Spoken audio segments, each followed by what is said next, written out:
ये 80 साल की औरत जिसने अपनी दुश्मनी को खत्म करने की ठान ली थी, पूरी बॉडी की प्लास्टिक सर्जरी करवाकर खुद को 18 साल की लड़की में बदलना चाहती थी। लेकिन सर्जरी से पहले उसने अपने सबसे बड़े दुश्मन को फोन करके बता दिया कि वो जल्द ही अपने बदले के लिए आ रही है। पर सच तो ये था कि ये बुजुर्ग औरत कोई आम इंसान नहीं बल्कि एक कुख्यात माफिया बॉस थी। सिर्फ इसलिए कि उसके एक आदमी ने 2 पैकेट इंस्टेंट नूडल्स चुरा लिए, उसने उसे प्लास्टिक बैग से दम घोंटकर मरवा दिया। लेकिन उसे क्या पता था कि उसकी पूरी माफिया ब्रांच उसके खिलाफ जा चुकी है। जब बाकी डिवीजन हेड्स ने देखा कि सिर्फ वो अकेली बची है तो उन्होंने अपनी बंदूकें निकाल ली।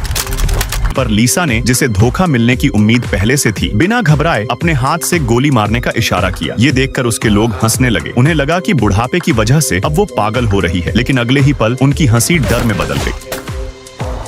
लीसा ने पहले से ही एक हिल टॉप पर अपने सबसे बेहतरीन स्नाइपर्स तैनात कर दिए थे। जैसे ही उसने हाथ हिलाया, सभी स्नाइपर्स ने एक साथ गोली चला दी। सभी गद्दार खत्म हो चुके थे। इसके बाद लीसा ने अपने आदमी जैक को कहा कि वो तुरंत अकाउंट में $1 अरब ट्रांसफर कर दे। उसे लगा कि अब सब कुछ खत्म हो चुका है। लेकिन ट्रांसफर के बाद लीसा ने सोचा कि जैक को भी मार देना चाहिए, क्योंकि वो उसके सारे राज जानता था।